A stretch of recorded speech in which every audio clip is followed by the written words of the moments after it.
minyak kelapa sawit. Kita tahu negara kita sekarang ini memiliki 13 juta kebun kelapa sawit yang setiap tahun produksi sekarang ini kurang lebih 46 juta ton. Ini adalah kebun sawit terbentang luas di wilayah Indonesia. Banyak ditemukan di Pulau Sumatera dan Kalimantan. Dan yang perlu diketahui, minyak dari kelapa sawit itu punya manfaat yang tidak sedikit. Beneran ini. Ia ada di berbagai produk yang kita gunakan sehari-hari, seperti deterjen, lipstik, sampo, coklat, roti, es krim, dan bahkan bahan bakar biodiesel. Menariknya, 85% produksi global sawit itu berasal dari dua negara, Indonesia dan Malaysia. 2/3 itu dari Indonesia, maka tak heran negara ini jadi top 1 eksportir sawit di dunia. Tapi bukan jalan yang mudah loh, Indonesia bisa unggul dalam soal sawit ini. Begini ceritanya.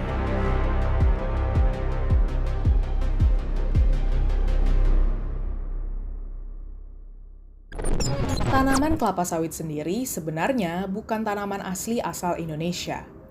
Pada 1848, sejumlah orang Belanda membawa 4 biji kelapa sawit Afrika dari Amsterdam, kemudian ditanam di kebun raya Bogor. Awalnya, tanaman itu hanya dianggap sebagai penghias di perkebunan tembakau.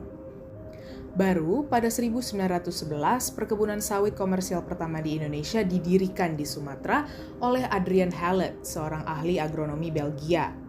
Sumatera cocok, sebabnya kelapa sawit butuh iklim hutan hujan agar bisa tumbuh subur. Sementara di Selangor, Malaysia, tetangganya Sumatera, pada 1912, orang Prancis bernama Henry Foucault juga tertarik membeli biji sawit dari Adrian Hallett. Ia menanamnya di Tenamaram Estate untuk menggantikan perkebunan kopi yang gagal.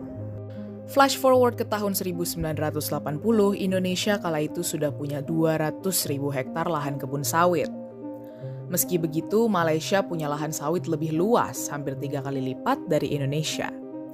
Tapi selama dekade itu, komoditas sawit sudah jadi primadona Pak Harto buat dagangan ekspor Indonesia pengganti migas.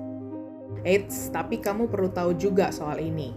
Sejak dekade 60-an, perkebunan kelapa sawit itu memang sudah jadi incaran buat proyek bantuan asing. Enggak hanya Indonesia, si Asian Development Bank atau ADB getol membuat berbagai program buat Indonesia dan Malaysia. Karena emang prospek bisnisnya gede banget. Tapi soal persaingan mengenai sawit di dua negara bertetangga ini memang butuh 3 dekade untuk Indonesia bisa mengejar Malaysia. Pada 1970, luas lahan di Indonesia itu sekitar 100.000 hektar dengan produksi mencapai 200.000 ton. Sementara Malaysia dengan 149.000 hektar sudah mampu produksi lebih dari 400.000 ton. Baru pada 2008 sampai 2009 Indonesia mulai unggul dari Malaysia. Itu bukan tanpa alasan, soalnya begini. Ini dimulai setelah Indonesia mulai mengimpor minyak bumi di tahun 2003. Soalnya konsumsi minyak semakin besar, tapi produksi kita semakin rendah. Pemerintah Indonesia kemudian memiliki target mendiversifikasi sumber energi dan mengurangi ketergantungan terhadap minyak bumi. Salah satu caranya dengan mempromosikan bahan bakar hayati atau biodiesel. Di Eropa pun, tren yang sama juga terjadi. Dan tebak, apa bahan baku terbanyak produksi biodiesel? Yep, sawit. Pemerintah melakukan berbagai upaya untuk memperluas bisnis dan memperbanyak produksi sawit di Indonesia, seperti merevisi aturan dan menghapus PPN 10% bagi pengolahan crude palm oil, serta memasukkan sawit dalam industri yang mendapat fasilitas insentif PPH. Selain itu, dimunculkan juga Undang-Undang Nomor 18 Tahun 2004 mengenai perkebunan yang mendorong pelatihan dan pembinaan terhadap pelaku perkebunan, salah satunya di sektor sawit. Coba lihat ini. Pada 2003, luas lahan Indonesia mencapai 3 juta hektar dengan produksi 10,4 juta ton. Pada 2009, luas lahan bertambah hampir 2 kali lipat dengan produksi 19 juta ton. Jumlah lahan sawit semakin luas dan kemanapun produksinya juga bertambah rata-rata 8% setiap tahunnya. Pada 2009, Indonesia sudah menjadi pengekspor sawit terbesar di dunia. Pangsa globalnya sangat besar. 3 negara tujuan utama sawit Indonesia adalah India, negara-negara Uni Eropa salah satunya Belanda, dan China. Akan tetapi, masifnya produksi sawit ini bukan tanpa konsekuensi, terutama soal masalah lingkungan. Deforestasi hutan, peningkatan emisi karbon, hingga hilangnya akses air bagi warga sekitar perkebunan adalah beberapa dampak lingkungan akibat perkebunan sawit. Belum lagi dampak sosial yang terkait dengan tenaga kerja dan lainnya. Tapi masalah terbesar lingkungan dari perkebunan sawit adalah soal hilangnya hutan di Indonesia.